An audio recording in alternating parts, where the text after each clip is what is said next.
1991 முதலமைச்சராக நம்முடைய மாவட்டத்திலே போட்டிக்கு வெற்றி பெற்று முதலமைச்சரான நம்முடைய மாவட்டம் மிகவும் பின்தங்கி இருந்த காரணத்தினால் இந்த மாவட்டம் மேல் ஒரு ஆர்ட்ஸ் காலேஜ் கொடுத்தாங்க.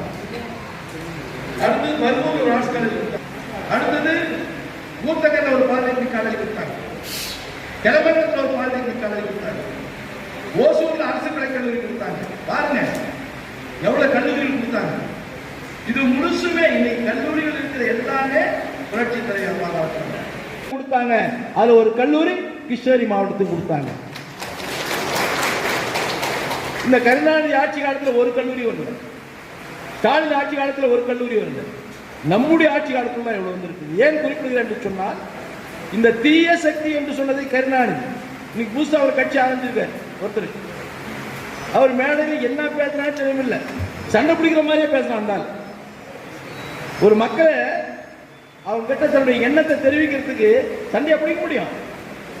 இன்னைக்கு நீங்க கட்சியில் சேர்றீங்க, உங்களை அன்பா தானே வரவேற்கணும், பாசமா தானே வரவேற்கணும், உங்களை அன்பா தானே அரவணைக்கணும்.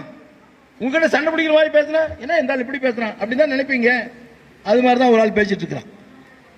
அந்த பேசுறதா சொன்னாரு கருணாநிதி தீய சக்தி, தீய கட்சி, நாங்க தூய்மையான கட்சினார். என்ன தூய்மையான கட்சி? நீ எப்படி தூய்மையான கட்சி ஆக முடியும்?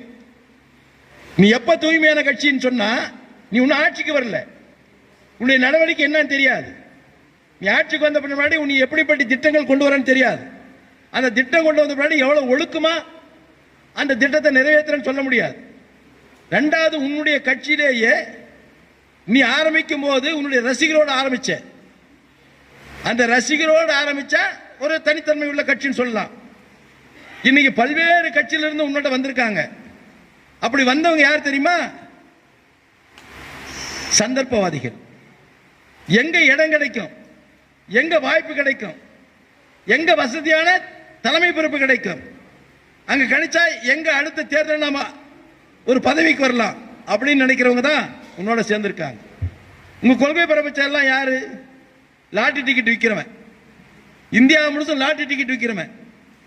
அவர் ஏற்கனவே ஒரு கட்சிக்கு போனார், திமுக வந்தார், அங்கிருந்து வெளியேறி விடுதலை சிறுத்தை கட்சிக்கு வந்தார். அங்க விடுதலை சிறுத்தை தலைவர் திரு தொல்மாவன் அவர்கள் பெரிய பதவியை கொடுத்தார், அங்க சண்டை விட்டார், அங்கிருந்து வெளியே வந்தார். வெளியே வந்த இன்னும் பல கட்சிகள்லாம் போறதுக்கு பார்த்தார், நம்ம கட்சிக்கே வர்றது கூட பார்த்தார். நம்ம கட்சியில எல்லாம் வந்தவரை உயர்ந்த இடத்துக்கெல்லாம் வந்துட முடியாது. ஏன்னா அது உழைக்கிறவனுக்கு கட்சி, உழைக்கிற கட்சினாலதான் இன்னைக்கு ஒண்ணுமே இல்லாத கிராமப்புறத்தில் இருந்த